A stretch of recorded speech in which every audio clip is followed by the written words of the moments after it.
Assalamualaikum warahmatullahi wabarakatuh. Waalaikumsalam. Bismillahirrahmanirrahim. Warahmatullahi wabarakatuh. Waalaikumsalam warahmatullahi Ala abdihi liyakuna lil alamin nadhira. Allahumma shalli ala sayyidina Muhammadin wa ala ali sayyidina Muhammad. Yang terhormat Bapak Profesor Dr. Muhammad Quraisy Shihab MA selaku pendiri Pusat Studi Al-Qur'an. Yang terhormat orang tua kita Habib Ali Ibrahim Asgaf, Habib Hussein Ibrahim Asgaf, yang kami hormati Habib Fikri selaku Ketua Yayasan Dakwah Lentera Hati Indonesia, yang kami hormati Dr.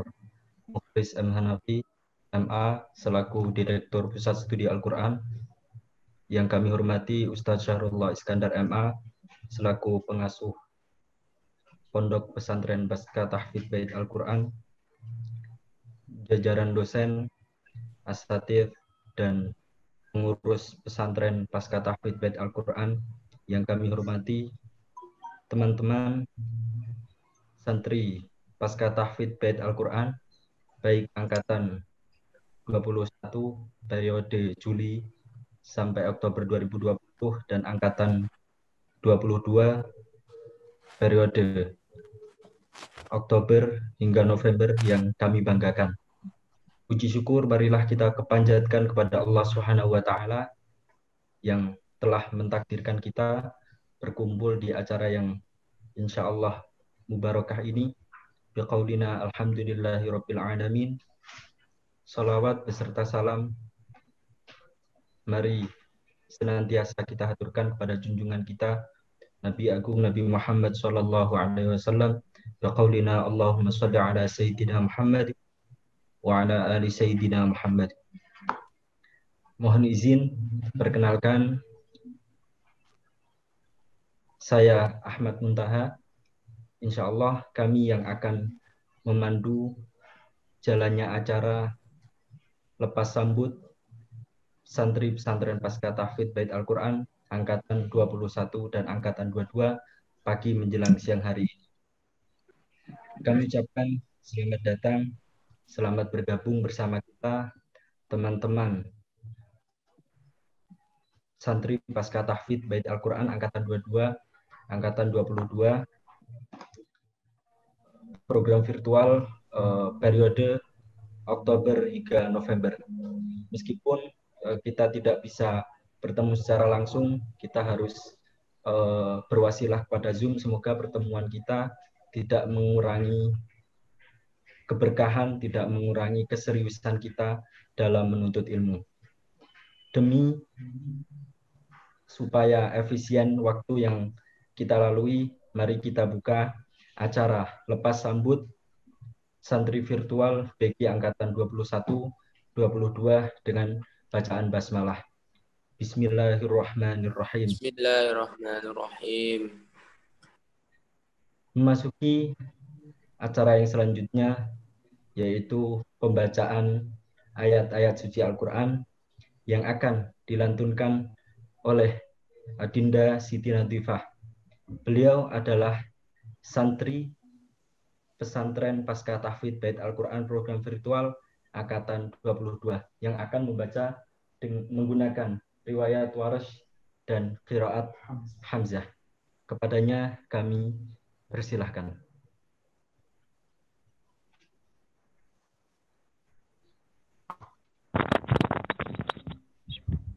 Assalamualaikum warahmatullahi wabarakatuh.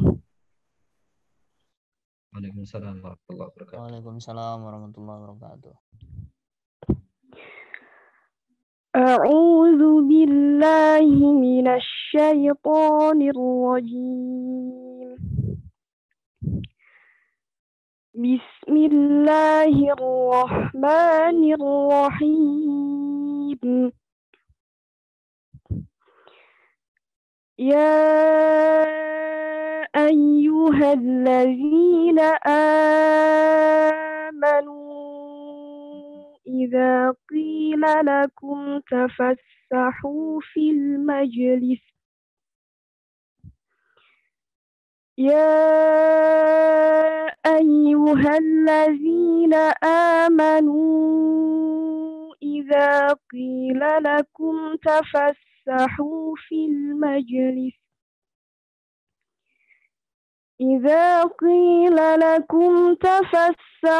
في المجلس فافسحوا يفسح الله لكم وإذا قيل انشزوا فانشزوا يرفع الله الذين آمنوا منكم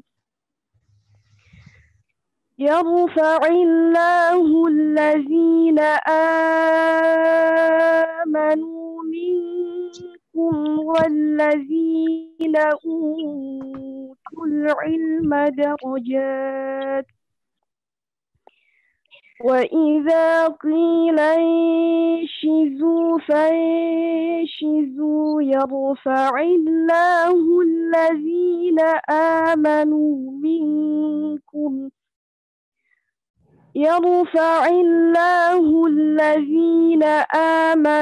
منكم والذين أوتوا العلم درجات والله بما تعملون خبير.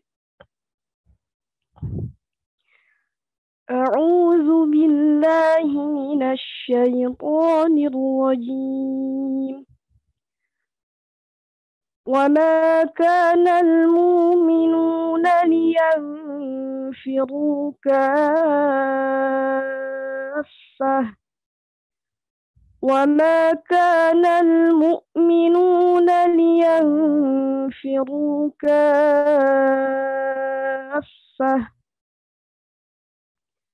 فلولا نفر من كل فرقة منهم طائفة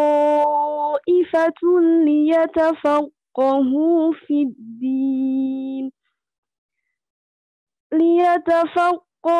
في الدين ولينذروا قومهم إذا رجعوا إليهم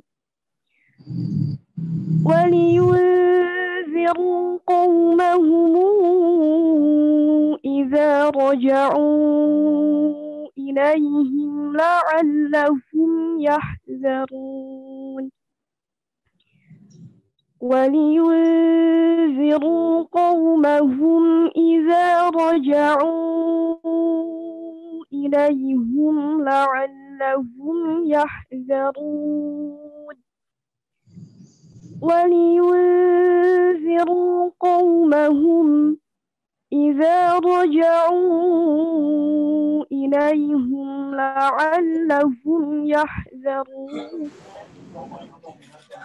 صدق الله العظيم. السلام عليكم ورحمة الله وبركاته.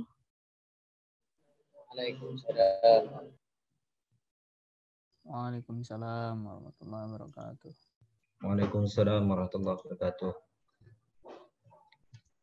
Kepadanya kami haturkan terima kasih.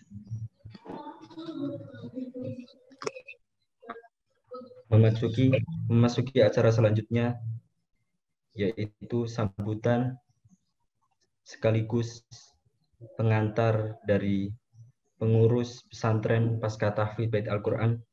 Dalam hal ini akan disampaikan oleh Ustadz Syahrullah Iskandar MA. Kepada beliau kami persilahkan. Bismillahirrahmanirrahim. Assalamualaikum warahmatullahi wabarakatuh. Waalaikumsalam warahmatullahi wabarakatuh. Bismillahi walhamdulillah wala hawla wala quwata illa billah. Allahumma sholli wa sallim ala sayyidina Muhammad wa ala alihi wa sahbihi wa sallam. Amma ba'du. Alhamdulillah, yang kami hormati guru kita Profesor Dr. M. Quraish Shihab telah bergabung juga bersama kita selaku penggagas dan pendiri Pusat Studi Al-Quran. Yang terhormat orang tua kita, Bapak Habib Ali Assegaf, Habib Hussein, yang terhormat Direktur Pusat Studi Al-Quran, Ustadz Dr. Mukhlis Hanafi, dari pihak yayasan, di sini ada Pak Agus Rahmanto, segenap pengurus Pusat Studi Al-Quran, narasumber atau dosen kita, guru-guru kita.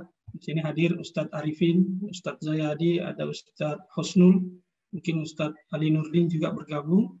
Ya, segenap pengurus Bait Al-Quran yang saya hormati, dan segenap peserta pesantren Bait Al-Quran program virtual angkatan 21 periode Juli-September dan angkatan 22, yaitu program virtual juga tentunya periode Oktober-November. Alhamdulillah, kami dari pengurus pesantren Pasca Tahfidz Bait Al-Quran, Pusat Studi Al-Quran ini sangat berterima kasih, sangat berbangga dengan kegiatan kita hari ini, partisipasinya semua. Kami sampaikan bahwa kegiatan ini adalah program virtual yang kedua, setelah sebelumnya Angkatan 21 ini selama 3 bulan, yaitu Juli sampai September. Kemudian yang sekarang adalah Angkatan 22. Kemudian dengan berbagai pertimbangan kita jadikan 2 bulan, tetapi tanpa mengurangi bobotnya dengan pemadatan dan penambahan hari, insya Allah.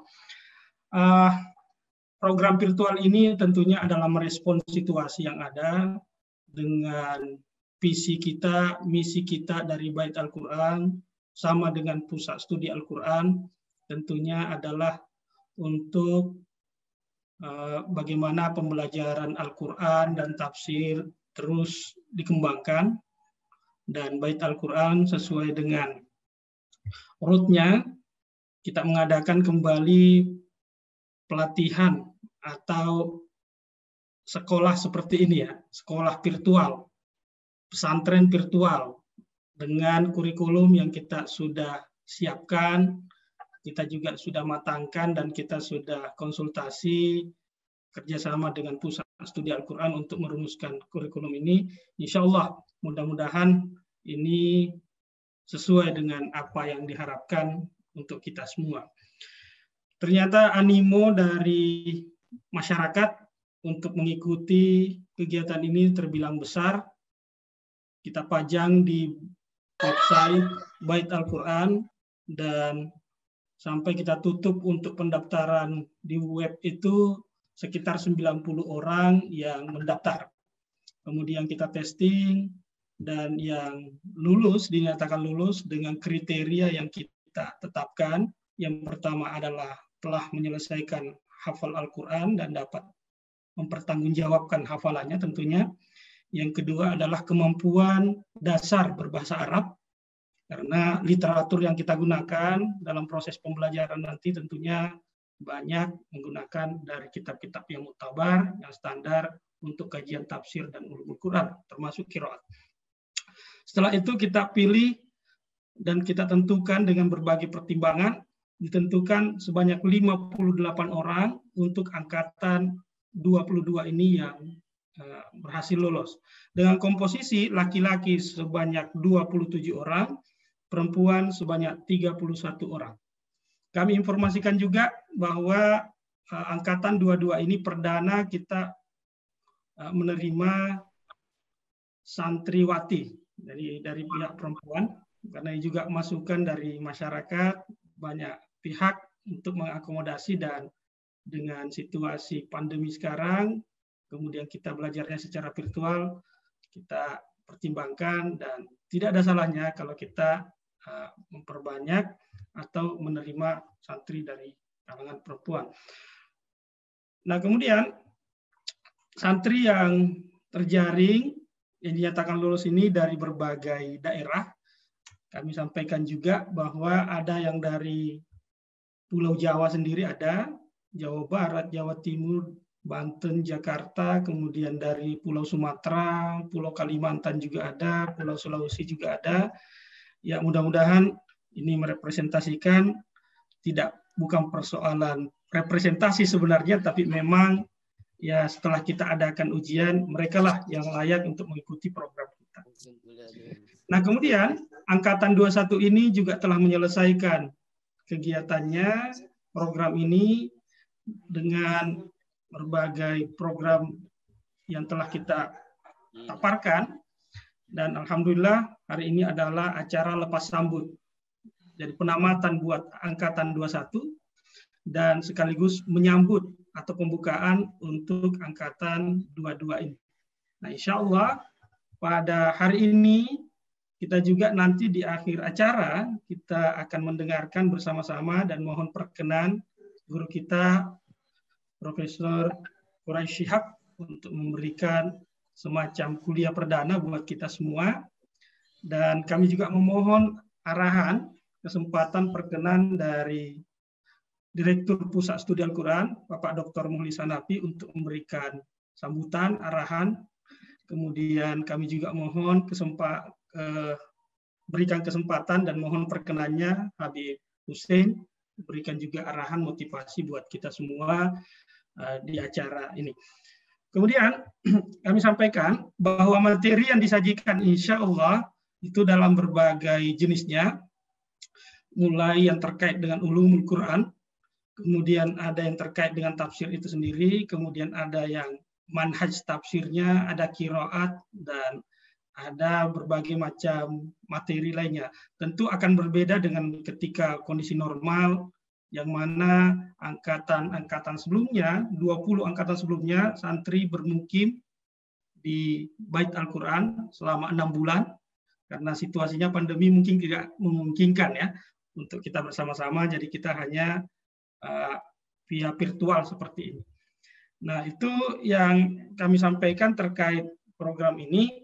Kami juga berharap kepada segenap peserta, mudah-mudahan bisa mengikuti sampai akhir secara saksama setiap kegiatan-kegiatan yang terlaksana. Dan untuk Angkatan 21, kami ucapkan terima kasih partisipasinya.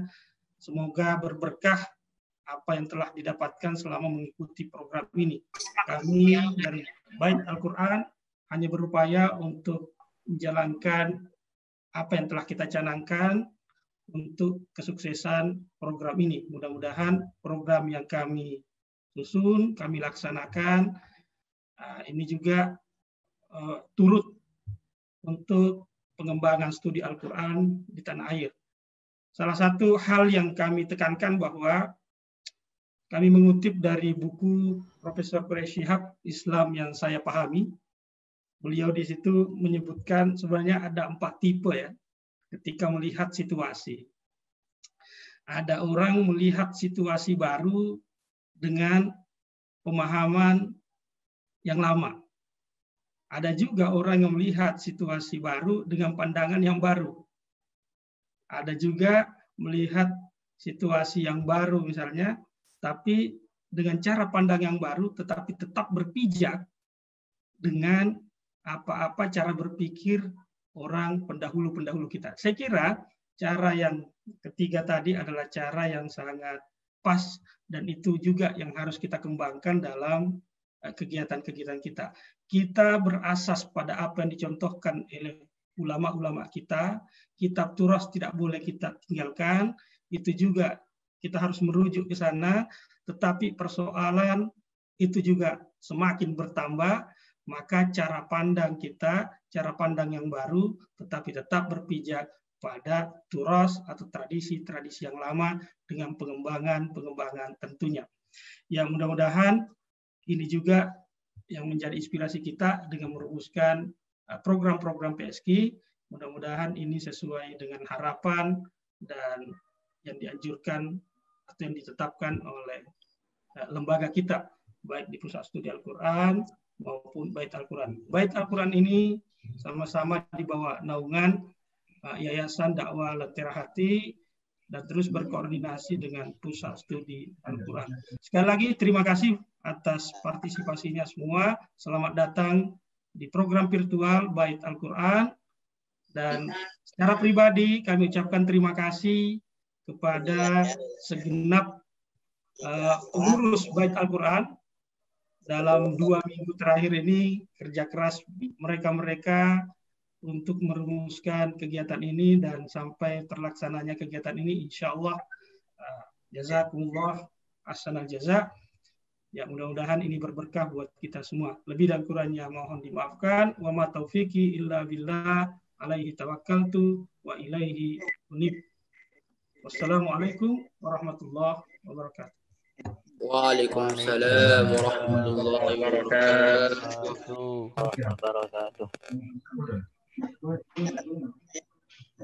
Kepada Ustaz Syahrullah kami sampaikan terima kasih. Memasuki acara yang selanjutnya yaitu sambutan dan arahan dari Bapak Direktur Pusat Studi Al-Quran, Bapak Dr. Mukhlis Al-Hanafi. Kami persilahkan. Bismillahirrahmanirrahim. Assalamualaikum warahmatullahi wabarakatuh. Waalaikumsalam. Alhamdulillah wassalatu wassalamu ala Rasulillah wa ala alihi wa ashabihi wa man walah wa ba'd. Allahumma salli ala sayyidina Muhammadin al-Fatih lima ughliq wal khatim lima sabaq nasiril haqqi bil haqqi wal hadi ila siratikal mustaqim wa ala alihi haqqa qadrihi wa miqdarihi al-azim. Yang sama-sama kita hormati guru kita, pendiri Pusat Studi Al-Quran, Syekhuna Ustazuna Ustaz Dr. Muhammad Quraish Shihab, orang tua kita Habib Ali Asgaf Al-Husain,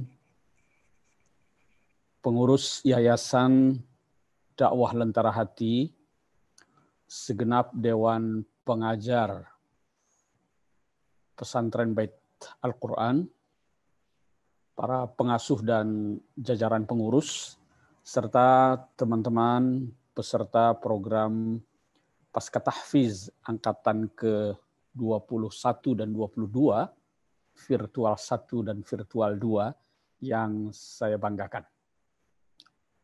Hadir juga dalam kesempatan ini saya lihat beberapa teman dari Pusat Studi Al-Quran ya. Alhamdulillah pada kesempatan pagi hari ini kita dapat menyelenggarakan kegiatan lepas sambut dalam rangka melepas peserta program tahfiz, program Pasca Tahfiz Angkatan ke-21 dan menyambut kedatangan peserta Angkatan ke-22 yang dilakukan secara virtual untuk kedua kalinya. Jadi lepas sambut. Saya ingat dulu dalam satu kesempatan guru kita, Ustaz Muhammad Quraish Shihab mengatakan, kita tidak melakukan pisah sambut. Kita melakukan lepas sambut karena kita tidak ingin berpisah.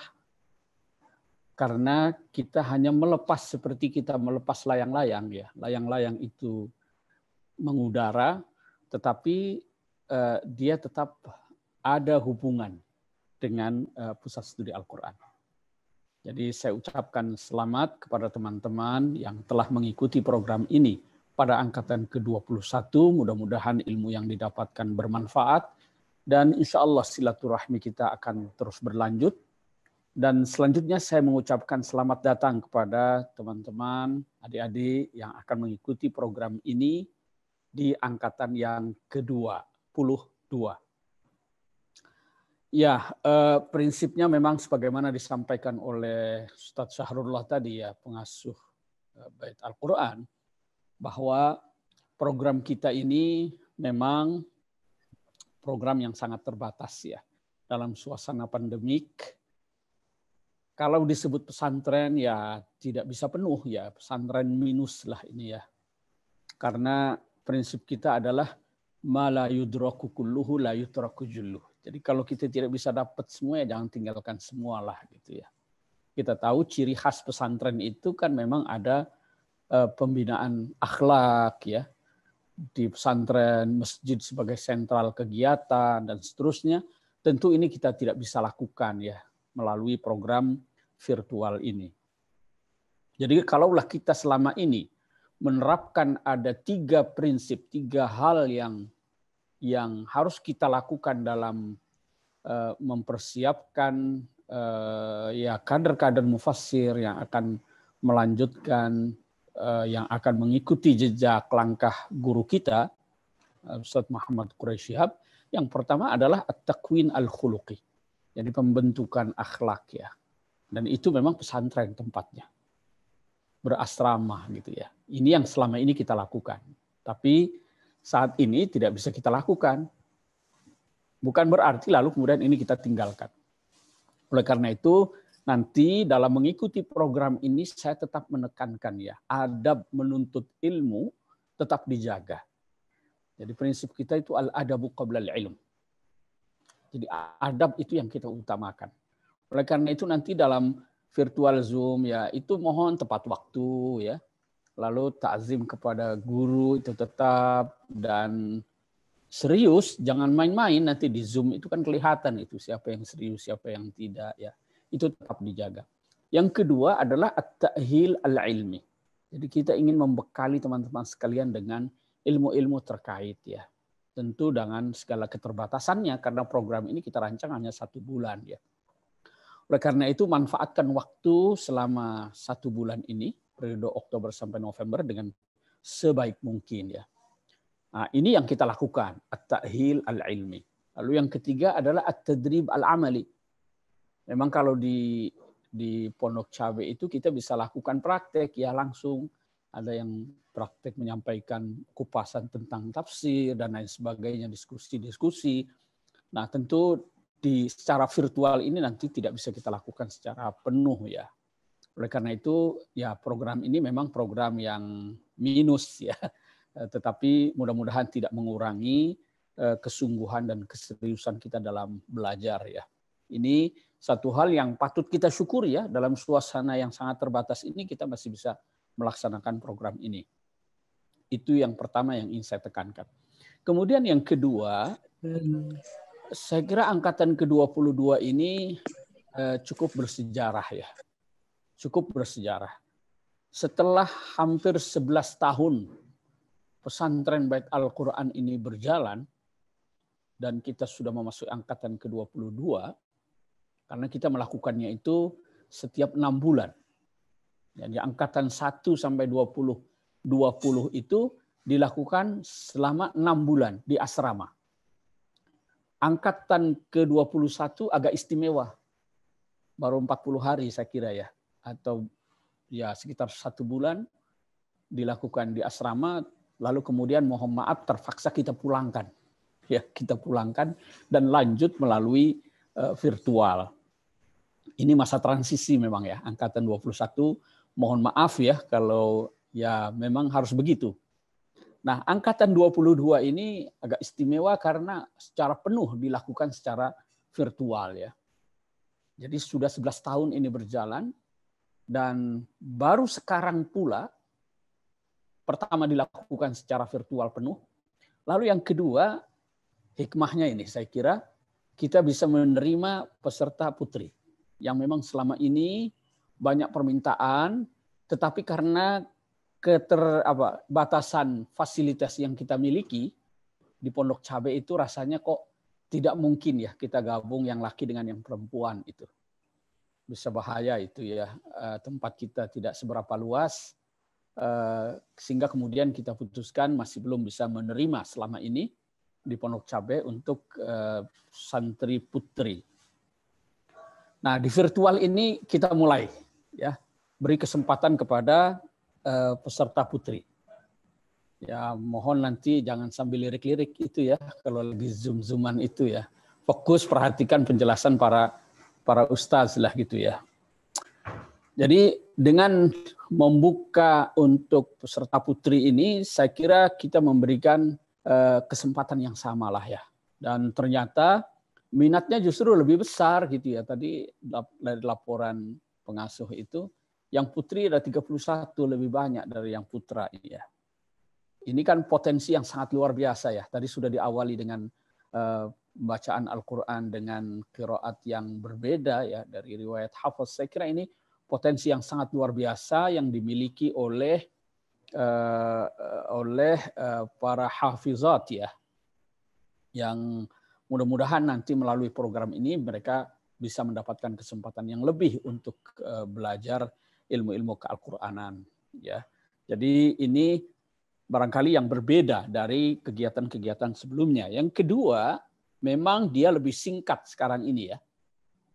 Kita kalau offline itu di asrama 6 bulan. Kemudian kemarin angkatan 21 itu 1 bulan lebih sedikit. Setelah itu virtualnya 3 bulan. 3 bulan itu perlu nafas panjang. Dan ternyata banyak yang tidak kuat nafasnya itu. Sehingga ya saya lihat ada yang berguguran satu persatu gitu. Yang hadir kadang-kadang tidak maksimal gitu ya.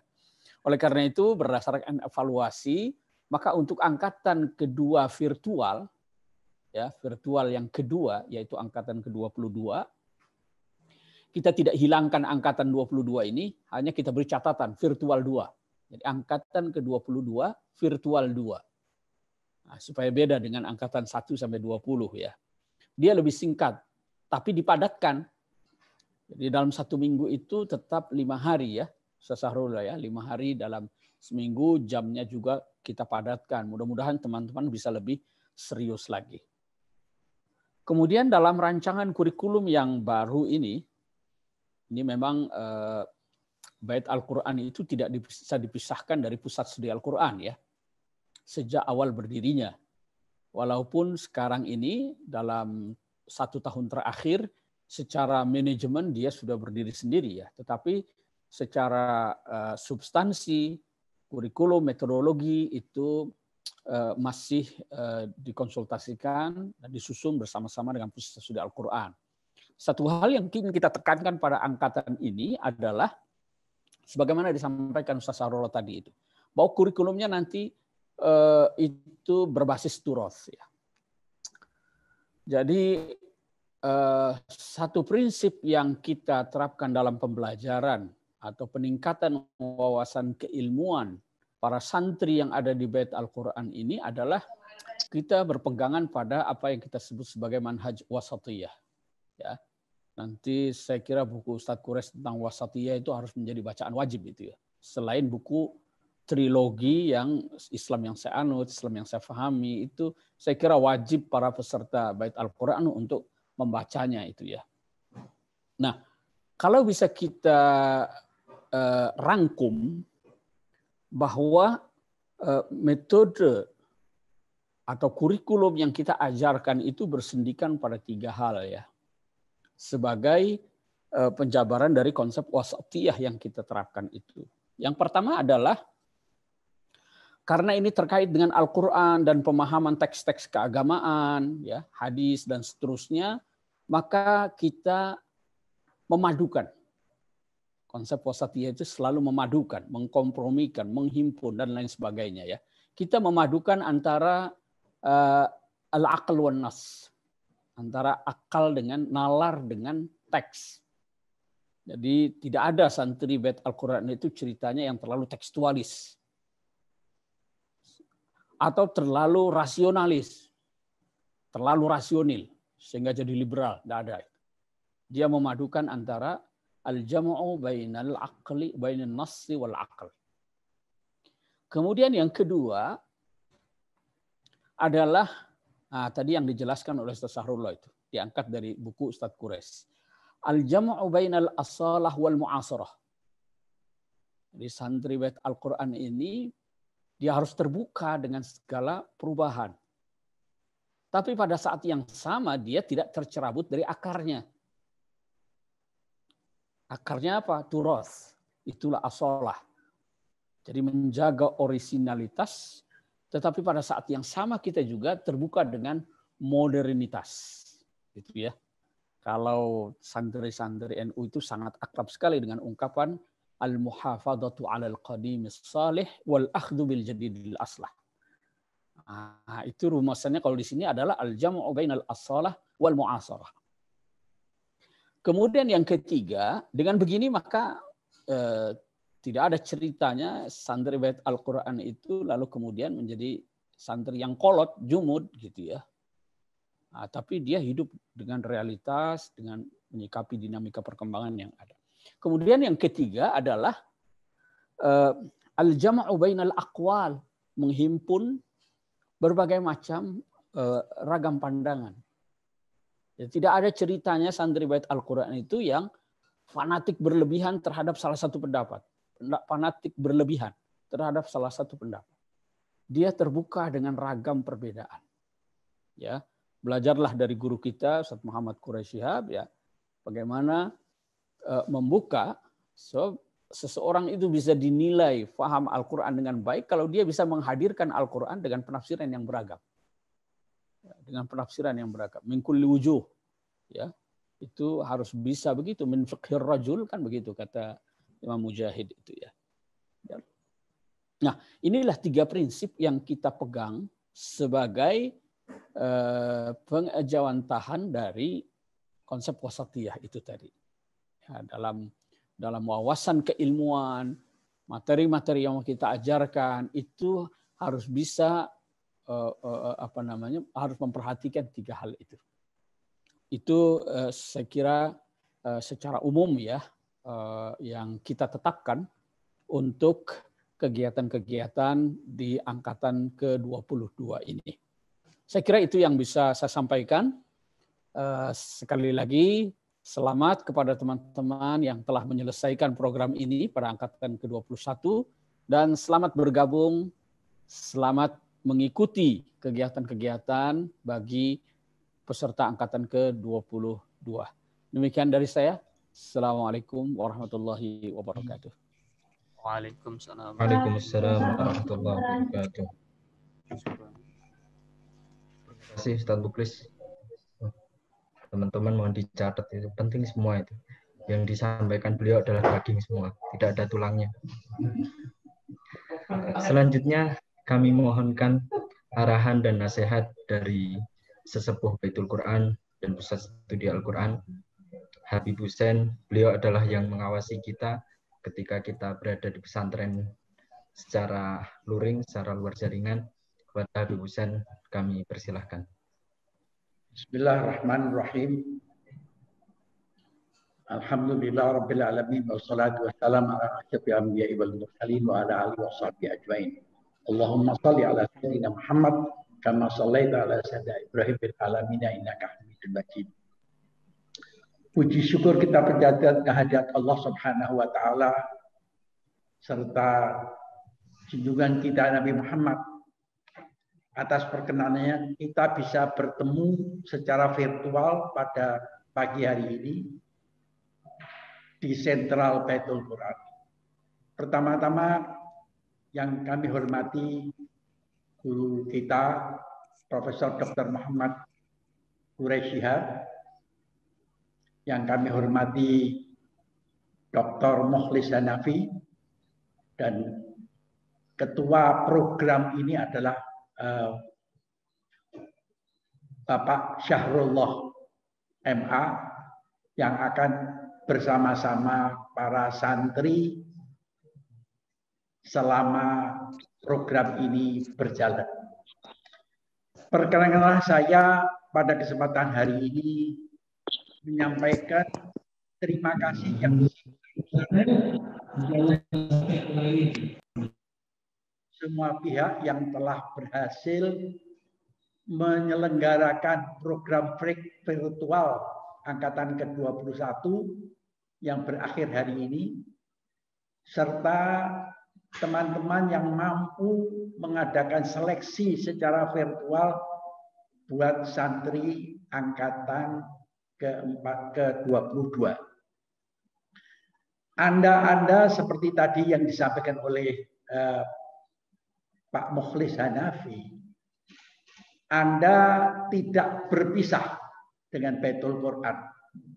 Anda wabil khusus seluruh santri yang telah menjadi santriwati dan santri nantinya di Baitul Quran itu merupakan keluarga besar Baitul Quran. Setiap saat kalau sampai ke Jakarta, silahkan mampir di wilayah kami, yaitu Kompleks South City di Tangerang Selatan. Di sini ada 2 tower pesantrennya, ada masjidnya, dan ada berbagai fasilitas. Khususnya kepada santri angkatan ke-21, saya mengharap dengan amat sangat apa-apa yang telah antum dapatkan sejauh mungkin manfaatkan untuk bisa bermanfaat buat orang lain. Karena tanggung jawab kita adalah besar sekali. Dan Islam tidak ada agama yang lebih sempurna daripada Islam. Dengan akhlakul karimahnya 99 sifat Allah itu, yang saya dambakan seluruh santri betul-betul menghayati. Bukan hanya menghayati akhlakul karimah itu, tapi berusaha seoptimal mungkin melakukan. Tanpa itu kita tidak ada artinya apa-apa. Dan kelebihan Islam adalah akhlakul karimah. Perkenankanlah saya menyampaikan harapan kepada angkatan 22 ini, meskipun kita akan melaksanakan secara virtual selama 2 bulan, 1 bulan mungkin full program belajar mengajar, dan 1 bulan berikutnya adalah berupa program-program memantapkan apa yang Anda dapatkan. Bahwa harapan kita nantinya insya Allah apabila peristiwa pandemi ini selesai, antum bisa bersama-sama datang di Baitul Quran. Nanti ada program khusus insya Allah kita selenggarakan beberapa waktu untuk lebih memantapkan apa-apa yang Anda terima selama program virtual.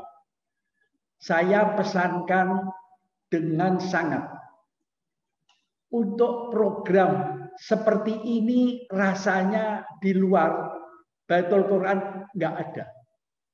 Kenapa saya katakan begitu? Di Baitul Quran itu tersedia tokoh-tokoh ahli ilmu Al-Quran yang tertinggi, profesor-profesornya, doktor-doktornya, master-masternya, dan semuanya mempunyai pengalaman tinggi di dalam mengaplikasikan Al-Quran dalam kehidupan nyata. Karena tugas Pusat Studi Quran salah satunya ada memasyarakatkan Al-Quran, memantapkan dalam diri kita masing-masing nilai-nilai Al-Quran yang harus ditularkan dalam hidup dan kehidupan kita bersama. Oleh karenanya pesan-pesan yang tadi disampaikan oleh Pak Syahrullah maupun Pak Mukhlis, saya berharap dengan amat sangat untuk menjadi betul-betul pedoman serius untuk melakukan ini. Dan memang khusus untuk santriwati, alhamdulillah yang kita cita-citakan cukup lama, baru sampai hari ini programnya virtual, tapi doakan. Insya Allah di waktu-waktu mendatang kita akan punya lagi satu gedung yang khusus untuk santriwati. Terima kasih. Wassalamualaikum warahmatullahi taala wabarakatuh. Waalaikumsalam warahmatullahi wabarakatuh.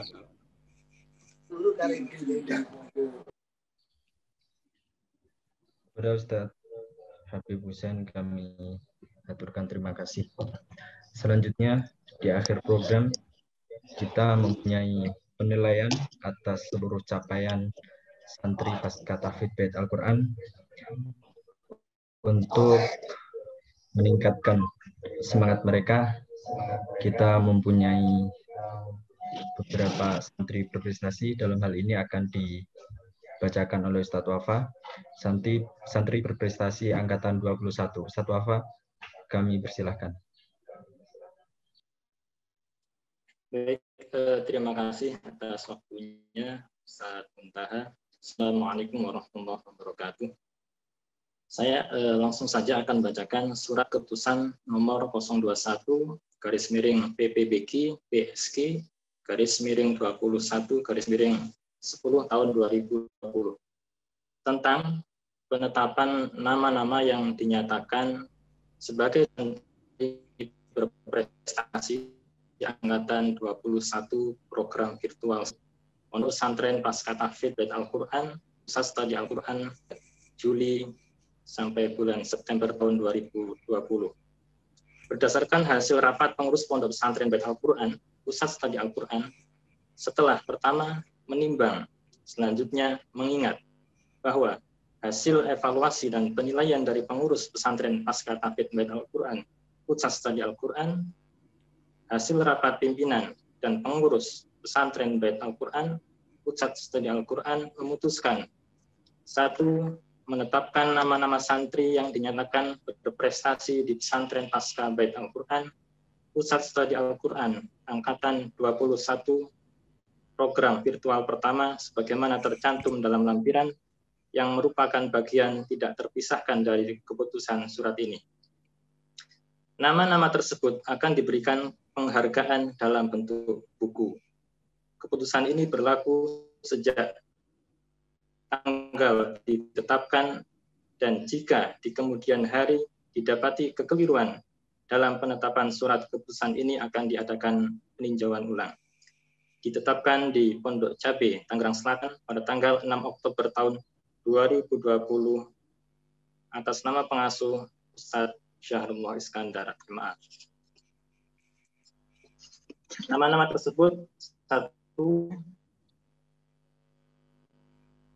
Peringkat pertama atas nama Muhammad Akmal Fatinur Rahman, asal pesantren Pondok Pesantren Nurul Quran, Desa Cikodong, Rumpin, Bogor, Jawa Barat, asal rumah Cipayu, Jakarta Timur.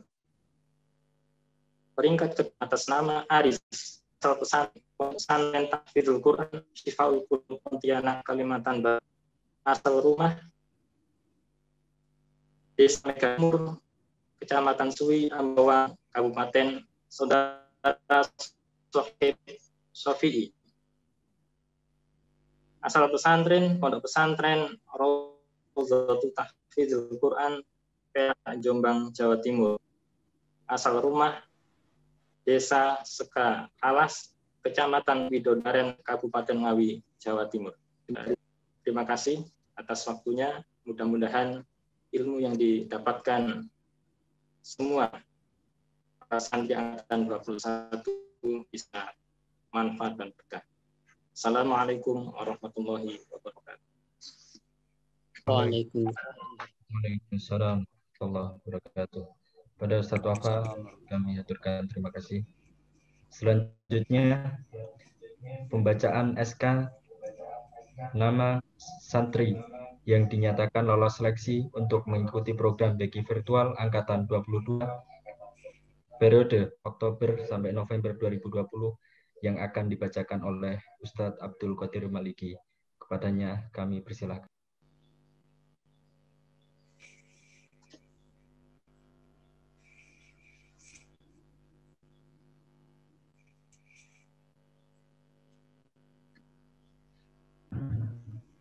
Assalamualaikum warahmatullahi wabarakatuh. Waalaikumsalam warahmatullahi wabarakatuh. Di sini saya akan membacakan surat keputusan penetapan nama-nama yang dinyatakan lulus seleksi penerimaan santri baru angkatan 22 program virtual 2 Pondok Pesantren Tahfidz Bait Al-Qur'an Pusat Studi Al-Qur'an periode Oktober sampai November 2020.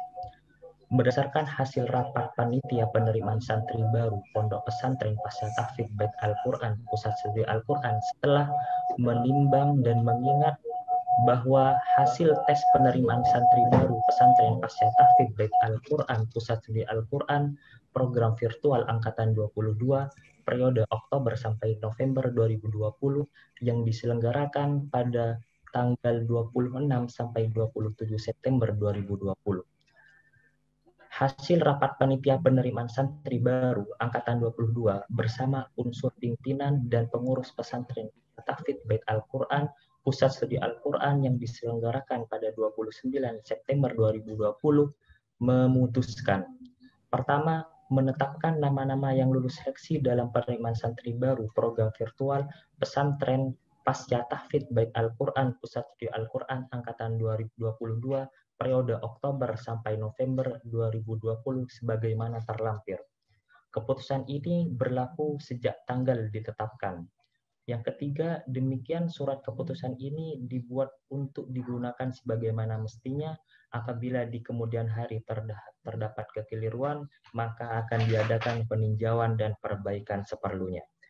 Ditetapkan di Tangerang Selatan pada tanggal 30 September 2020 bertepatan 13 Safar 1442 Hijriah, tertanda pengasuh pesantren Al-Ustaz Syahrullah Iskandar. Untuk nama-namanya teman-teman bisa lihat di layar masing-masing. Demikian pembacaan SK, kurang lebihnya mohon maaf. Wassalamualaikum warahmatullahi wabarakatuh. Waalaikumsalam wabarakatuh.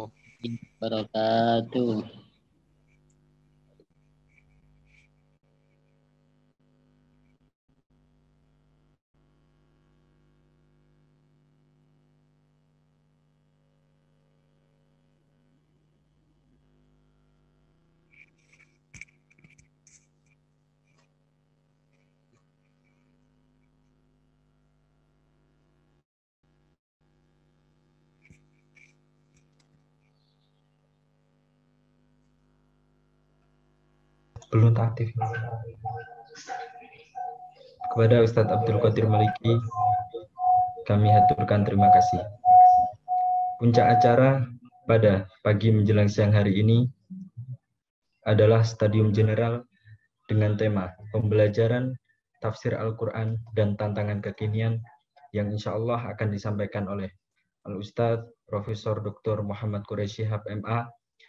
Kami mohon Ustadz Syahrullah Iskandar MA untuk bersedia menjadi moderator. Kepada Ustadz Syahrullah Iskandar MA, kami persilakan. Baik, terima kasih. Jadi untuk efisiensi waktunya, insya Allah pada kesempatan kali ini kita akan mendengarkan kuliah perdana dari guru kita, Profesor Quraisy Shihab. Tentu teman-teman juga ada yang baru kali ini langsung satu forum dengan Pak Quraisy ya. Ya, kita akan mendengarkan terkait studi tafsir dan tantangan kekinian ya. Pembelajaran tafsir untuk konteks Indonesia, bahkan untuk konteks lebih globalnya lagi, tentu mengalami tantangan-tantangan dengan perubahan zaman. Bagaimana dengan pembelajaran Al-Quran, pembelajaran tafsir ini supaya tetap membumi. Saya kira istilah membumi ini adalah salah satu istilah yang dipopulerkan oleh guru kita, Profesor Quraisy Shihab, dengan dan bukunya Membumikan Al-Quran sangat booming saat itu, bahkan sampai sekarang menjadi evergreen ya untuk kita semua. Sampai sekarang untuk buku ini sangat menginspirasi banyak orang. Tafsir Maudhu'i misalnya, kita juga banyak berguru sama guru kita, Pak Quraisy Shihab. Insya Allah saya tidak berpanjang lebar untuk terkait ini, sekedar pengantar aja terkait mendahului pemaparan guru kita, Profesor Quraisy Shihab. Tanpa mengambil waktu, kami persilahkan kepada guru kita, Profesor Quraisy Shihab, untuk memberikan paparannya terkait pembelajaran tafsir dan tantangan kekinian. Al-an falyatafaddal mashkuran. Bismillahirrahmanirrahim. Alhamdulillah wassalatu wassalamu ala Rasulillah wa ala alihi wa ashabihi wa man wala. Saudara-saudara sekalian, assalamualaikum warahmatullahi wabarakatuh. Waalaikumsalam warahmatullahi wabarakatuh. Kita akan berbincang-bincang menyangkut topik ini. Saya tidak akan berlama-lama berbicara karena saya selalu lebih senang untuk mengikut sertakan hadirin walaupun hanya dalam bentuk pertanyaan. Karena bisa jadi apa yang saya sampaikan saudara-saudara sudah ketahui, sehingga mubazir kalau saya berbicara menyangkut apa yang saudara-saudara sudah ketahui. Yang pertama yang saya ingin katakan bahwa tantangan pembelajaran Al-Quran masa kini atau tantangan masa kini itu bermacam-macam. Jangan juga bahwa tantangan masa kini itu hanya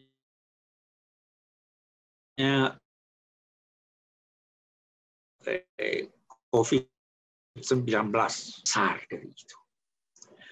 Tantangan yang lebih besar itu menyangkut pemahaman kita tentang Al-Quran, menyangkut bagaimana kita mengajarkan Al-Quran itu untuk masyarakat kita. Sejak dulu,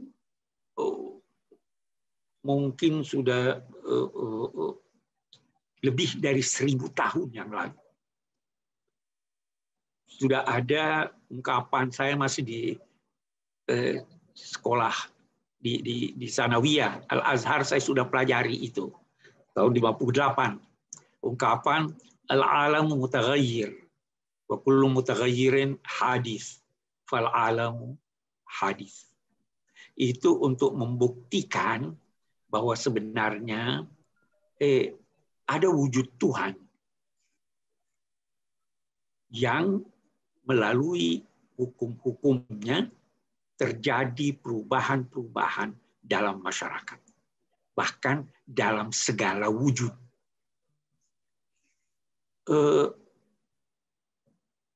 Ini berarti bahwa dimanapun Anda berada, di Indonesia atau tidak di Indonesia, di bumi ini atau di tengah lautan atau di angkasa, pasti terjadi perubahan.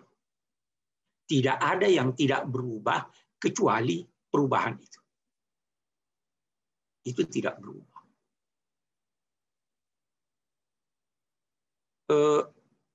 Kita berubah. Pikiran kita berubah.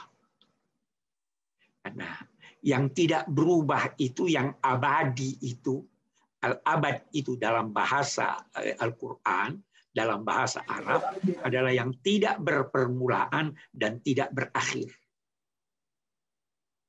Tidak berpermulaan, tidak juga berakhir. Itu al-abadiyah. Selainnya itu berpermulaan dan berakhir. Apapun dan siapapun dia. Sekarang kita angkat ini dulu, salah satu problem kekinian. Tadi bagus sekali saya ikuti Pak Mukhlis, itu sudah menyimpulkan apa yang kita harus pelajari di Pusat Studi Al-Quran ini. Salah satu di antaranya menggabungkan yang lama dan yang baru. Yang tidak berubah itu kalamullah. Firman Allah tidak berubah. Tetapi penafsirannya ada yang berubah. Mengapa demikian? Karena Al-Quran memerintahkan setiap orang untuk memikirkan dan mempelajari Al-Quran. Sedangkan setiap orang bisa berbeda dengan yang lain akibat perbedaan-perbedaan yang terdapat dalam dirinya. Perkembangan ilmu mempengaruhi. Perkembangan budaya mempengaruhi. Dan banyak sekali yang bisa berpengaruh. Sampai-sampai itu Abbas Al-Aqad menulis, seandainya sahabat Nabi hidup pada masa kita sekarang, atau berlanjut kehidupannya pada masa kita sekarang hingga masa kita sekarang, maka pasti pendapat-pendapatnya yang lama akan diubahnya sesuai dengan perkembangan zaman. Nah, ini saya kira tantangan kita yang pertama nih. Menghadapi sekian pemahaman. Itu Zaki Najib Mahmud, saya ada tulis itu di buku saya. Kalau saya tidak salah, wawasan Al-Quran yang kedua, itu bahwa kita sekarang menghadapi ada yang baru dikemukakan oleh orang baru. Ada yang baru tetapi sudah dikemukakan oleh orang yang lama. Dia masih tetap baru sampai sekarang. Ada yang lama dan masih dikemukakan sekarang dan ingin dipertahankan sampai sekarang. Kita tidak ingin mengubah teks-teks Al-Quran. Tetapi kita berkewajiban mengubah penafsirannya sesuai dengan perkembangan masa kita tanpa, garis bawahi, tanpa melanggar ketentuan-ketentuan agama. Nah, ini yang sulit. Bagaimana kita memajukan sesuatu yang baru menurut pandangan kita, tetapi tidak melenceng dari garis-garis Al-Quran. Kita ingin melihara turas apa yang dihasilkan oleh ulama-ulama kita masa lalu dengan melakukan penyeleksian. Kalau baik dan lebih baik dari apa yang diajukan oleh orang sekarang, kita ambil mereka. Tapi kalau tidak, itu tadi yang dikemukakan oleh Pak Mukhlis, al-muhafazah al-qadim as-salih wal-akhlu bil-jadidil aslah. Untuk memberikan sesuatu yang baru dan tidak melenceng itu, ada kaedah-kaedah yang harus dikuasai. Tanpa penguasaannya, kita akan mengemukakan sesuatu yang baru, tetapi ditolak oleh agama. Nah, saya ingin garis bawahi 4 prinsip pokok dalam konteks mempelajari atau dalam konteks pembelajaran terhadap Al-Quran. Yang pertama, hendaklah kita sadar bahwa tidak boleh ada suatu penafsiran yang bertentangan dengan usul ad-din. Itu satu prinsip. Semua yang bertentangan dengan usul ad-din kita tolak. Yang kedua, tidak boleh ada penafsiran yang bertentangan dengan bahasa yang digunakan pada masa turunnya Al-Quran dan tidak juga bertentangan dengan kaedah-kaedah kebahasaan yang disepakati. Saya ingin garis bawahi yang disepakati. Saya mau beri contoh 1 atau 2 contoh tentang penggunaan bahasa ini. Apa arti sayyarah? Faltaqatahu ba'dus sayyarah. Sayyarah sekarang artinya mobil. Tapi sayyarah tidak digunakan untuk makna mobil oleh Al-Quran. Kalau Anda gunakan itu, kita tolak.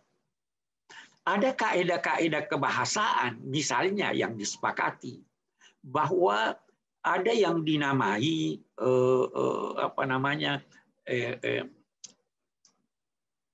muannas majazi. Itu ada yang menafsirkan bahwa yang lebih dulu diciptakan Tuhan itu adalah perempuan. Dalilnya apa? khalaqakum min nafsin wahidah. Ya ayuhan nasu taqu rabbakumul ladzi khalaqakum min nafsin wahidah ala minha zawjaha. Nafsin wahidah. Wahidah itu muannas ya. Jadi kalau begitu dia diciptakan dari perempuan dulu. Khalaqa minha zawjaha, minha dari perempuan itu zauj laki-laki. Adam baru muncul. Ini bertentangan dengan kaidah kebahasaan. Ada kata-kata dalam Al-Quran yang bisa mengandung dua makna. Kalau bisa digabung keduanya, gabunglah dia. Selama sesuai dengan kaidah. Kalau tidak bisa digabung dan dua-duanya dibenarkan, Anda boleh memilih, tapi jangan mempersalahkan yang lain karena dia tetap sesuai dengan kaidah kebahasaan. Saya beri contoh. Kita baca dalam Al-Quran. Wala yudarra katibun aw syahid. Yudarra itu asalnya bisa yudorir, bisa yudorar. Kalau saya baca yudorir, katibun menjadi fa'il. Janganlah seorang penulis atau saksi merugikan mereka yang bertransaksi, yang melakukan hutang piutang. Di sini larangan tertuju kepada notaris, penulis, dan saksi-saksinya. Tapi kalau saya baca yudarar, katibun menjadi naibul fa'il. Maka dia berarti janganlah yang melakukan transaksi memberi mudarat kepada penulis atau saksi. Dua-duanya bisa diterima. Kita tidak perlu bertengkar soal itu. Sebagian problema kita sekarang ini adalah menolak penafsiran yang masih bisa diterima karena dia hanya memahami satu masalah. Itu sebabnya sejak dulu saya sudah menggarisbawahi bahwa sebenarnya dalam konteks pembelajaran tafsir kita harus lebih menekankan pada pengajaran tentang kaedah-kaedah tafsir daripada pengajaran tentang kandungan tafsir. Karena kandungan tafsir bisa berubah. Kandungan tafsir bertahan berapa lama lah. Sekian banyak penafsiran masa lampau yang sudah out of date sekarang.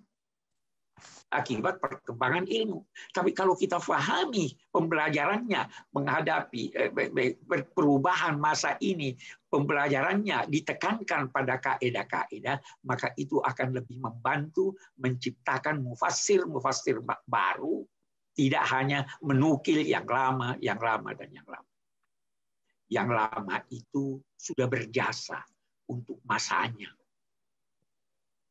Yang baru harus bisa mengajukan penafsiran yang baru, tetapi tidak bertentangan dengan kaidah-kaidah kebahasaan, tidak bertentangan dengan kebutuhan masyarakat kita sekarang.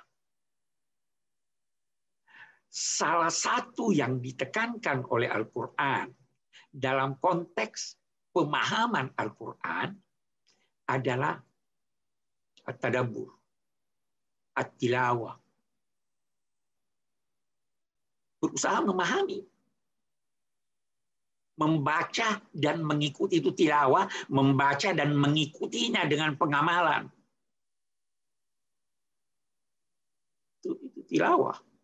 Qiraah itu membaca. Bisa dari satu teks, satu tidak teks. Tapi kalau mau diikuti, utlu ma uhiya ilaika mir rabbik. Nah, ini yang kita ingin tekankan. Dan dalam konteks tilawah itulah, maka tadi juga sudah ditekankan, akhlak harus mencerminkan tuntunan-tuntunan Al-Quran. Karena itu baru Anda bertilawah. Karena khuluquhul Quran. Itu makna tilawah. Nah, perkembangan ilmu luar biasa majunya. Itu ada catatan, dikatakan dulu itu di tahun 50 sebelumnya. Perkembangannya ini dari, kalau kita mau sejarah kemanusiaan, mulai dari masa batu, masa tembaga, masa besi, masa modern, postmodern, sampai sekarang kita ini itu terus berubah, dan penemuan-penemuan terus-menerus bertambah dan bertambah. Pada tahun 50-an, menurut penelitian, itu setiap bulan ada satu penemuan baru. Kalau sebelumnya, masa Renaissance, setiap 3 tahun baru ada satu. Melonjak tahun 50, sudah satu penemuan setiap bulan. Tahun 2003, sudah 4 dan 5 penemuan setiap bulan. 2003. Tahun 2009, sudah 10 setiap bulan.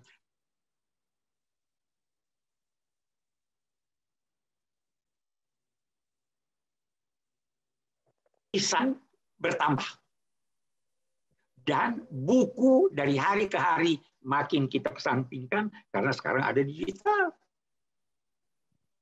Kita harus mampu mengikuti itu dalam konteks pembelajaran. Oke. Ya, jadi itu tadi. Ada hal yang kedua, tadi disinggung juga oleh Pak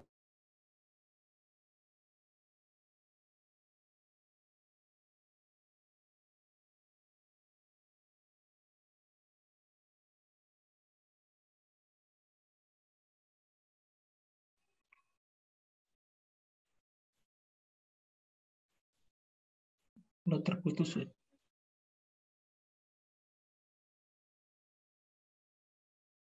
Terputus jaringannya. Bu Caca mungkin ada di rumah Abi. Ya, terputus ini Bu Caca. Putus jaringannya.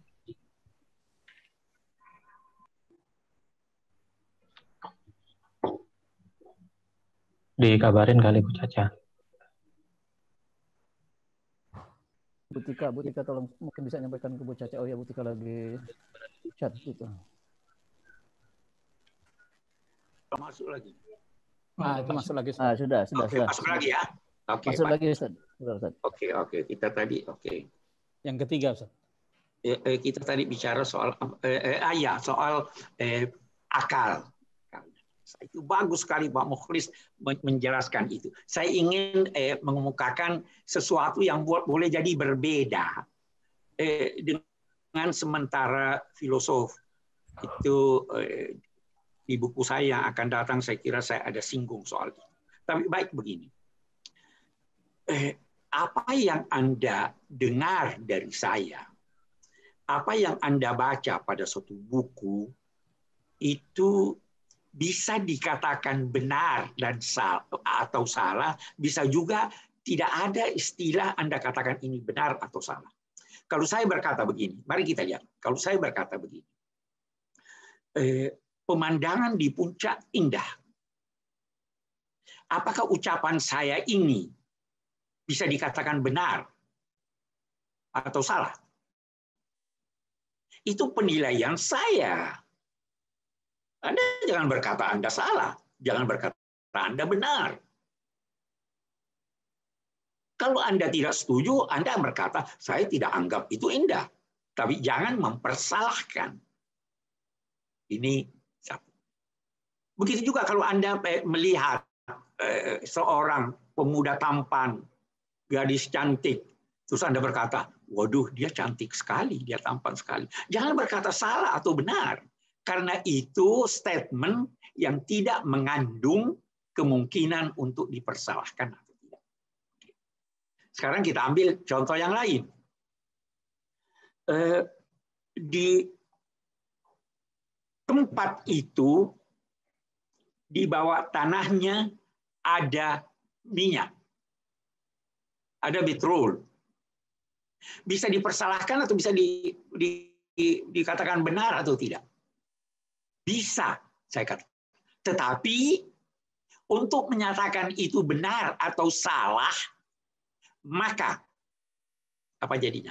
Maka harus dibuktikan secara ilmiah bahwa memang ada minyak ada tambang emas dan lain-lain di situ. Kalau tidak dapat dibuktikan bagaimana? Masih bisa saya katakan benar atau salah? Nah, seorang filosof di Mesir, Zaki Mahmud, itu tulis begitu. Kalau itu tidak bisa dibuktikan bahwa itu benar atau salah, kalau Anda tidak bisa membuktikannya dengan akal. Nah, baru sekarang kita lihat. Seandainya ada seorang yang dekat kepada Tuhan, dia mendapat isyarat-isyarat yang tidak dapat dibuktikan dengan pembuktian ilmiah sebagaimana yang dituntut oleh akal ilmiah. Apakah apa yang diucapkannya itu Anda tolak atas dasar bahwa dia tidak dapat dibuktikan secara ilmiah? Nah, ada yang langsung menolaknya. Tidak, itu tidak ilmiah, itu harus ditolak oleh akal. Kalau kita berkata begini,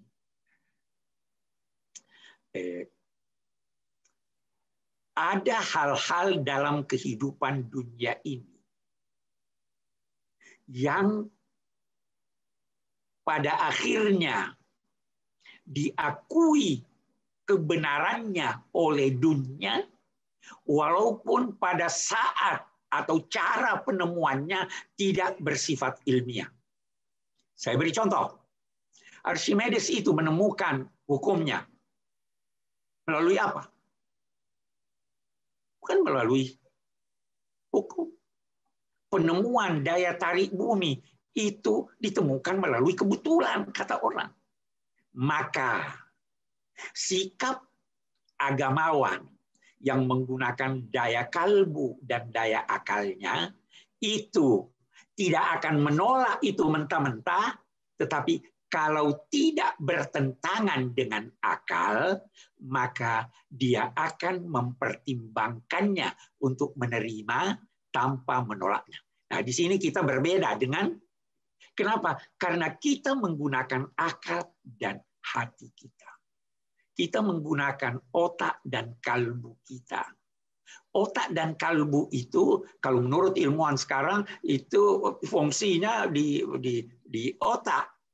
Kita kan berkata kalbu itu cinta itu di hati. Terlepas kita bisa berbeda pendapat soal itu, tetapi yang jelas pesan ulama-ulama kita. Apa pesannya? Letakkanlah sedikit akal pada hati Anda supaya Anda tidak menyeleweng. Yang bercinta, pakai akalmu juga. Walaupun cinta, walaupun akal tidak bisa menciptakan cinta. Akal tidak bisa menciptakan cinta. Yang menciptakannya hati. Tetapi letakkan sedikit akal. Begitu juga. Di akal, letakkan sedikit rasa. Sehingga Anda tidak mentang-mentang, kalau tidak sependapat, menyalahkan. Letakkan rasa itu. Itu sikap kita dalam memahami, mempelajari. Saya punya pengalaman banyak sekali.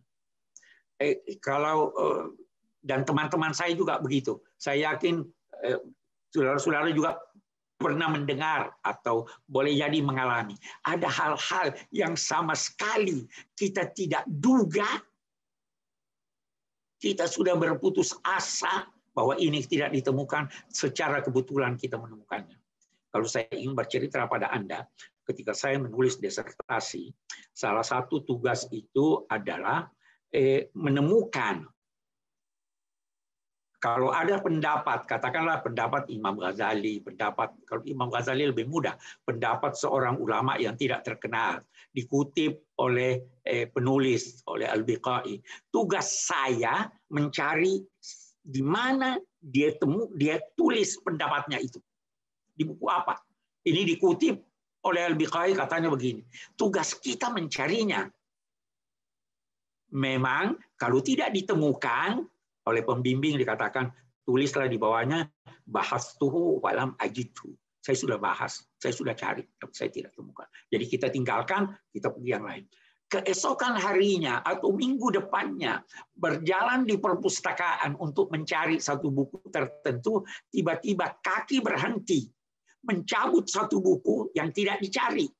Lalu dibuka buku itu, ternyata apa yang dicari berbulan-bulan ini ditemukan di sana. Apa itu? Itu peranan kalbu. Itu peranan intuisi. Itu peranan ilham. Jadi ini sebenarnya yang kita ingin lihat dalam konteks pembelajaran itu. Karena itu kita hendaknya menggunakan semua daya yang dianugerahkan Allah untuk mempelajari Al-Quran, pembelajaran Al-Quran. Saya kira saya tidak ingin berpanjang-panjang supaya ada waktu untuk tanya jawab. Saya cukupkan sampai di sana. Terima kasih. Silakan. Terima kasih Pak Quraisy. Pemaparan yang sungguh menggugah kita, banyak hal yang kita peroleh dari pemaparan beliau. Kemudian dari peserta ada beberapa yang bertanya melalui kolom chat, tetapi supaya lebih menjangkau semuanya, saya coba untuk menyimpulkan dari beberapa pertanyaan karena terlalu banyak. Misalnya ada yang bertanya terkait tafsir bil ra'i, ada yang terkait hermeneutik dan lain sebagainya. Kira-kira yang perlu kita respon sekarang, misalnya berbagai pendekatan yang sifatnya modern untuk merespon kekinian. Nah, mungkin ini yang perlu juga kita perlu penjelasan. Merespon apa? Saya tidak dengar. Perlu ada merespon dengan situasi kekinian dengan pendekatan-pendekatan yang modern. Misalnya ada pendekatan apa? Pendekatan hermeneutik. Nah, butuh penjelasan dari Pak Quraisy. Oke. Kemudian ya mufasir. Kemudian ada di pesantren tertentu yang hanya menekankan pendekatan atau tafsir-tafsir yang sifatnya klasik, kemudian menolak penafsiran-penafsiran yang modern. Saya kira ini yang butuh penjelasan, butuh uraian dari Pak Quraisy. Silakan Pak Quraisy. Baik, yang pertama tentang hermeneutik. Sebelum saya lanjut, di kaidah tafsir itu ada uraian panjang lebar tentang hermeneutik. Bacalah itu. Tapi saya ingin beri beberapa kesimpulan. Hermeneutik itu difahami sebagai penafsiran teks. Kalau sampai di sini kita ketemu. Kita juga Al-Quran, teksnya kita tafsirkan. Oke. Kemudian ada langkah-langkah yang dianjurkan oleh sebagian besar penganut hermeneutika, yaitu ragukanlah teks. Nah, di sini kita tidak ketemu. Kita sebagai Muslim, kita tidak ragukan teks Al-Quran. Kalau Anda mau meragukannya, silahkan. Tetapi ketika itu, seandainya Anda dalam proses untuk mengenal Al-Quran, untuk masuk Islam, kita sambut. Dan kita akan tunjukkan kepadanya apa bukti-bukti bahwa itu pasti kebenarannya. Nah, jadi kalau dalam konteks penafsiran, jangan ragukan teks. Karena ini Quran. Tapi dalam konteks untuk mengetahui apakah dia benar atau salah, maka bisa diajukan kepadanya bukti-bukti itu, antara lain menyangkut mukjizat Al-Quran. Itu kita lihat itu ya, sudah berbeda ya. Kita sama dalam memahami teks. Kita berusaha memahami teks, tetapi kita punya kaedah-kaedah pemahaman yang sedikit atau banyak berbeda dengan kaedah-kaedah pemahaman penganut sebagian paham hermeneutika. Kita merujuk kepada penggunaan bahasa yang digunakan oleh Al-Quran. Kalau sebagian penganut hermeneutik itu berkata penafsir yang menyusun teks itu sudah mati. Penafsir itulah yang menjelaskan apa maksudnya. Kita tidak katakan demikian. Ya kita pahami karena itu kita punya kaidah-kaidah. Nah, ada lagi di ini. Jadi banyak hal yang berkaitan dengan hermeneutika ini yang pada prinsipnya kalau kita ingin menggunakannya untuk memahami Al-Qur'an, ada di antaranya yang kita bisa terima.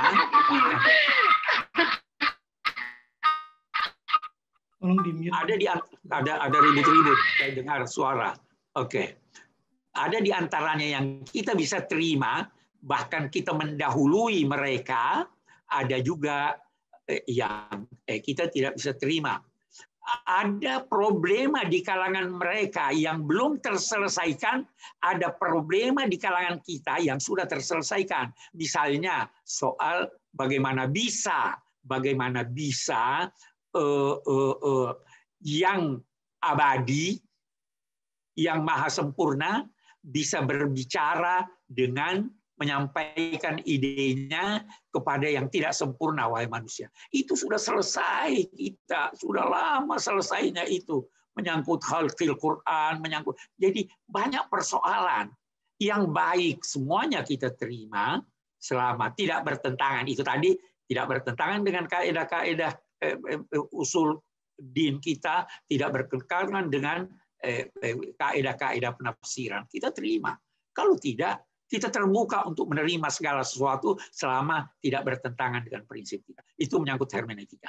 Yang kedua tadi menyangkut apa?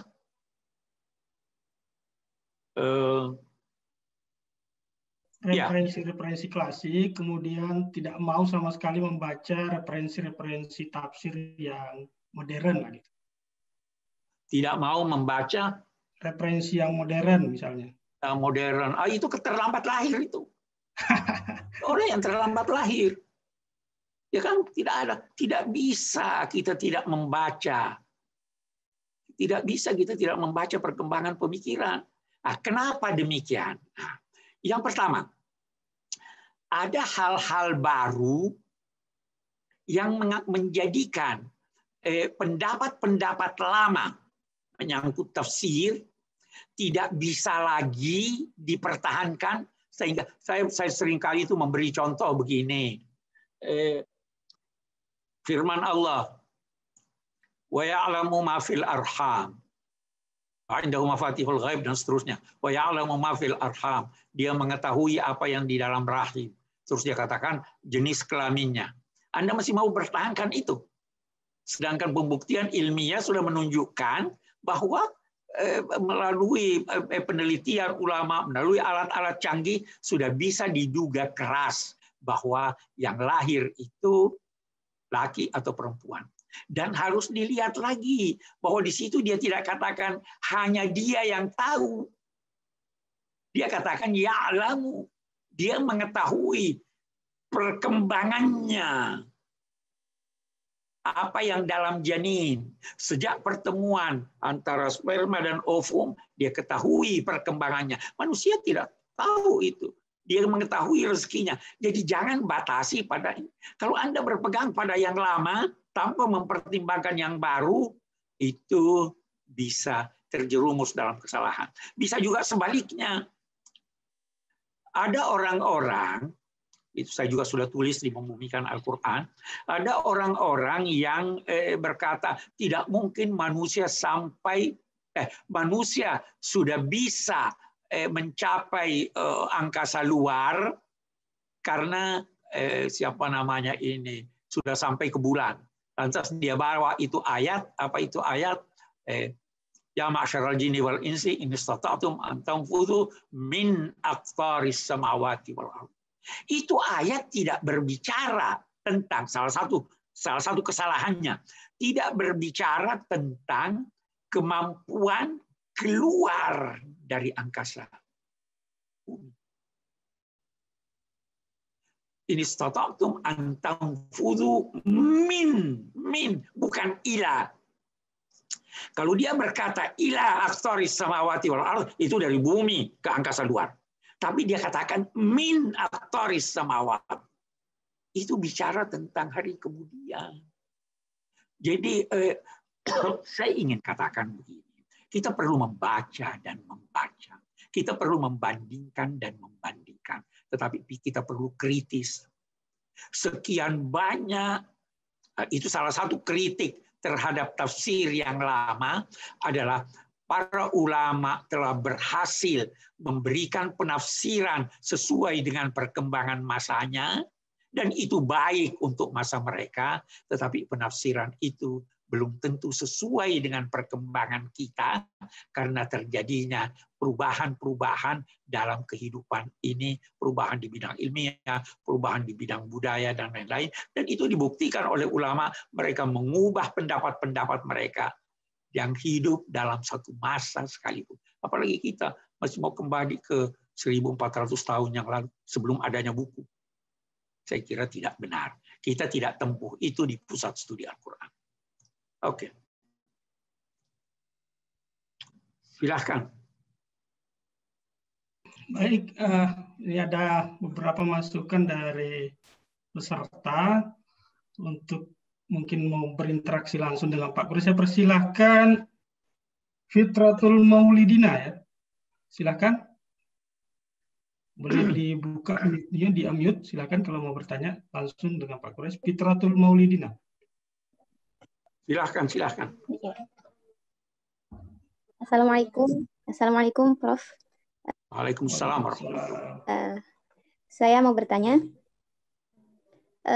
bukankah yang berhak menafsirkan Al-Quran adalah seorang yang sudah menguasai berbagai fan ilmu agama, terutama di ilmu alatnya dari tingkat muqtadi sampai makosid. Namun, hal tersebut dirasa sangat berat, apalagi bagi perempuan jika baru mempelajarinya dari sekarang. Karena sekarang sudah menginjak umur yang hampir dewasa. Jika seperti itu, bagaimanakah solusinya? Yang pertama dulu, semua disiplin ilmu yang ingin berbicara tentang disiplin ilmu itu, dalam konteks mengemukakan pendapatnya, setiap disiplin ilmu menetapkan syarat-syarat tertentu. Jadi tidak heran kalau disiplin ilmu agama pun menetapkan syarat-syarat bagi yang ingin mengemukakan pendapatnya. Tetapi bagi yang ingin untuk mengetahui pendapat ulama-ulama, mengetahui dan menyampaikan pendapat itu, syaratnya tidak seberat hal tersebut. Anda bisa, kalau Anda bisa berbahasa Arab dengan baik, bacalah pendapat Al-Ghazali. Anda kemukakan, ini artinya. Anda tidak harus berkata ini Al-Ghazali yang bilang. Ini artinya, nanti kalau ditanya, dari mana Anda tahu? Anda sebut Al-Ghazali, Ar-Razi, Muhammad Abduh, Tontawi, dan sebagainya. Itu tidak terlarang, bisa. Seseorang bisa menyampaikan kandungan Al-Quran, tetapi tidak menafsirkannya dari dirinya. Dia menafsirkannya berdasar apa yang dibacanya atau apa yang didengarnya. Jadi kalau tidak mampu untuk memenuhi syarat-syarat itu, baca aja tafsir Buya Hamka. Tidak usah baca Al-Misbah. Baca tafsir Buya Hamka, Anda jelaskan kepada masyarakat. Ini artinya ini. Saudara sudah menjelaskan tafsir, tapi saudara bukan mufassir. Sudah menjelaskan penafsiran, tapi bukan ahli tafsir. Jelaskan? Ya, bisa toh? Oke. Silakan yang lain. Kasih kesempatan lagi buat Fahru Rizal Syauqi, silakan.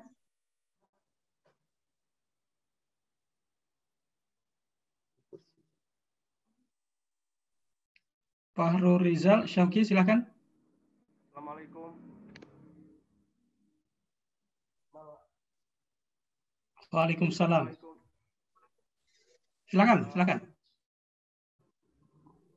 Mohon saya ingin bertanya, ada beberapa pendapat yang mencoba menelaah hubungan beberapa ayat Al-Quran dengan kitab agama lain. Contohnya, kisah Bahtera Nabi Nuh dengan kitab agama Hindu yang ternyata ada kemiripan. Bagaimana kita menyikapinya? Sekian.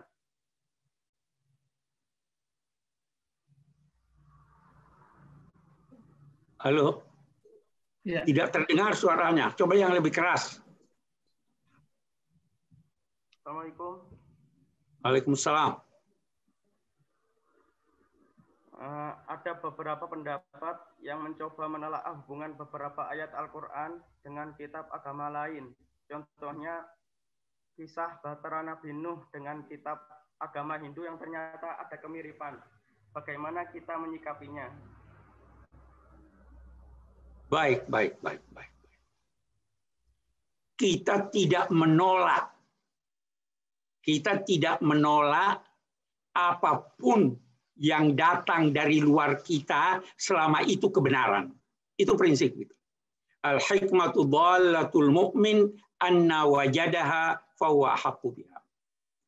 Kita tidak ingin berkata bahwa pada agama-agama selain agama Islam tidak ada kebenaran yang dikandungnya. Ada juga kebenarannya. Ya kan? Kalau kebenaran kita terima, kenapa kita harus tolak? La tanzur ilal maqal, la tanzur ila maqal, unzur ilal maqal. Bahkan kalau kita bicara dari segi tafsir, dari segi fikih, itu syar'u ma qablana bisa menjadi syar'una selama belum ada ketentuan. Jadi kita tidak menolak. Jelas itu ya, dari siapapun. Sampai ada ungkapan khudul hikmah walau min afwahil majanin. Kalau itu hikmah, itu kebenaran, ambil dia walaupun diucapkan oleh orang gila. Nah, itulah keistimewaan atau salah satu keistimewaan ajaran Islam. Ajaran yang terbuka untuk menerima. Kita terbuka, dari barat kita terima, dari timur kita terima, dari apapun. Selama itu kebenaran. Kalau bukan kebenaran, kita letakkan, kita lihat, oh ini bukan, kita tolak. Ya toh? Jelas, oke.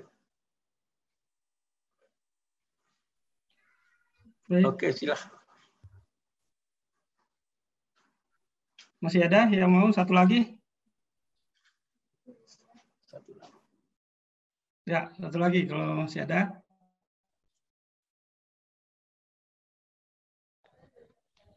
Saya Prof. Silakan. Bismillahirrahmanirrahim. Assalamualaikum warahmatullahi wabarakatuh.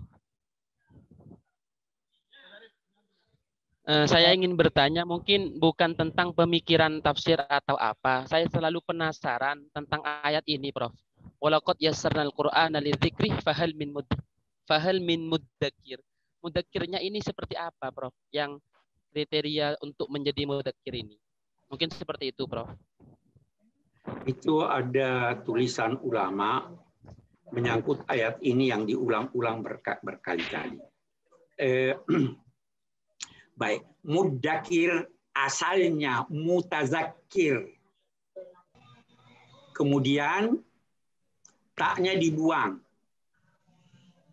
Maka berbunyi mudzakir.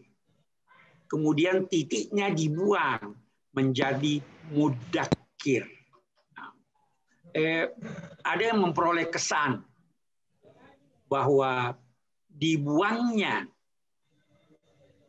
huruf ta dan titik itu memberi kesan bahwa siapa yang melangkah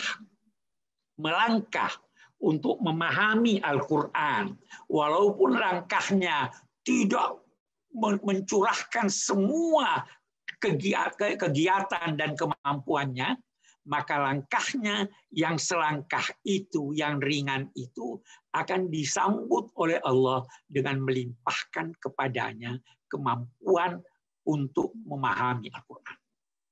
Jadi Anda tidak usah berkata, saya harus menghabiskan dari pagi sampai malam belajar Al-Quran. Yang paling penting penting dari Anda ada keinginan Anda untuk mempelajarinya. Dengan keinginan ini, Anda akan terdorong untuk melangkah, dan begitu Anda melangkah satu langkah, Allah melangkah 10 langkah. Begitulah yang mempelajari Al-Quran. Sampai bisa jadi satu orang duduk berjam-jam, berhari-hari, berbulan-bulan, bertahun-tahun untuk mempelajari Al-Quran. Itu disertasi yang saya susun, Al-Biqai menulis, saya terkadang berpikir 6 bulan berturut-turut sampai saya menemukan suatu pertanyaan menyangkut Al-Quran yang tadinya saya tidak ketahui, kemudian saya ketahui. Jadi mudakhir, itu yang dijadikan lambang oleh PSG kan. Yang diminta dari Anda adalah keinginan untuk tahu, ingin tahu. Keinginan itulah yang mendorong Anda melangkah. Begitu Anda melangkah satu langkah, Tuhan akan menyambut Anda. Man taqarraba ilayya shibran, taqarrabtu ilaihi. Dan seterusnya. Kan begitu. Itu yang ingin ditekankan oleh laqad yassarnal Qur'an. Kami telah mempermudah Al-Quran ini. Baiklah, saya kira itu. Terima kasih Pak Quraisy, arahan dan paparan untuk kita semua pada kesempatan kali ini. Tentu saja banyak informasi, banyak inspirasi yang kita peroleh dari Pak Quraisy Shihab. Intinya adalah nas Al-Quran itu terbatas, sementara realitas itu terus bertambah, terus berubah. Maka salah satu caranya adalah dengan melihat masa sekarang dengan cara pandang yang baru, dengan tetap berpijak pada warisan-warisan dari zaman dulu, terutama turas Islam. Ya, mudah-mudahan teman-teman sekalian peserta Bait Al-Quran, baik angkatan 21 maupun 22, memperoleh banyak manfaat dari kegiatan kita hari ini. Dan kami atas nama pengurus Bait Al-Quran, kami ucapkan terima kasih yang sebesar-besarnya untuk guru kita, Profesor Quraisy Shihab. Semoga dipanjangkan usianya dan sehat selalu. Insya Allah kita tetap menerima manfaat, menerima ilmu dari guru kita, Profesor Quraisy Shihab. Lebih dan kurangnya mohon dimaafkan. Wassalamualaikum warahmatullahi wabarakatuh. Saya kembalikan kepada MC. warahmatullahi wabarakatuh. Ustaz Quraisy, Ustaz Syahrullah, kami haturkan terima kasih. Kami haturkan terima kasih juga atas kehadirannya Bu Caca, Pak Muklis, Pak Zayadi, Pak Romli, Pak Husnul, Pak Masrur Ikhwan, dan dosen-dosen yang lain. Terima kasih atas kehadirannya. Marilah kita tutup acara pada pagi Sebelum ditutup, saya ingin ucapkan selamat yang sudah lulus. Jangan lupa pesan Pak Husain tadi, walaupun di daerah hubungan dengan pusat studi Al-Quran harus selalu terjalin, dan kepada yang baru, ahlan wa sahlan, mudah-mudahan saudara-saudara dapat menimba ilmu, dan mudah-mudahan kami dari PSK dapat memberikan yang terbaik untuk saudara semuanya, dan hanya kepada Allah kita memohon taufik dan bantuannya. Demikian dari saya. Terima kasih, Ustaz. Terima kasih, Bro. Oke, mari kita tutup dengan doa yang akan dipimpin oleh Ustadz Nasrullah. Padanya kami persilakan.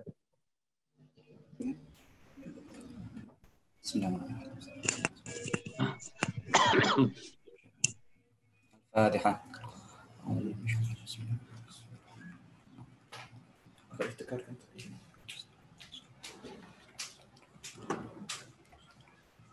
بسم الله الرحمن الرحيم الحمد لله العالمين حمدا شكرا حمدا نعما حمدا يوافي نعمه ويكافئ مزيدا يا ربنا لك الحمد كما ينبغي لجلال وجهك الكريم وعظيم سلطانك سبحانك لا نحصي ثناء عليك أنت كما أثنيت على نفسك اللهم صل وسلم على سيدنا محمد في الأولين وصلى وسلم على سيدنا محمد في الآخرين وصلى وسلم على سيدنا محمد في النبيين وصلى وسلم على سيدنا محمد في المرسلين وصلى وسلم على سيدنا محمد في كل وقت وحين وصلى وسلم على سيدنا محمد في الملأ الأعلى إلى الدين اللهم صل على سيدنا محمد الفاتح لما أغلق والخاتم لما سبق ناصر الحق بالحق والهادي إلى صراطك المستقيم وعلى آله حق قدره ومقدار عظيم اللهم صل على سيدنا محمد وعلى آل سيدنا محمد صلاة تنجينا بها من جميع الأهوال والآفات وتقضي لنا جميع الحاجات وتطهرنا بها من جميع السيئات وترفعنا بها عندك على الدرجات والمقامات وتبلغنا بها أقصى الغايات من جميع الخيرات في الحياة بعد الممات آمين آمين مجيب الدعوات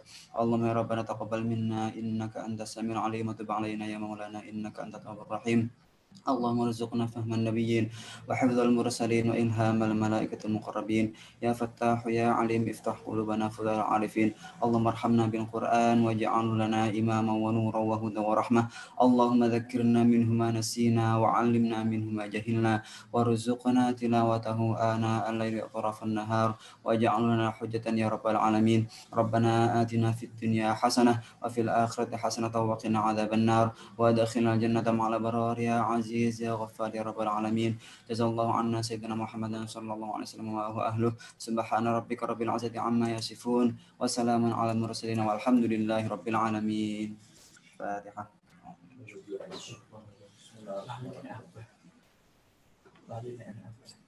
Ya kalau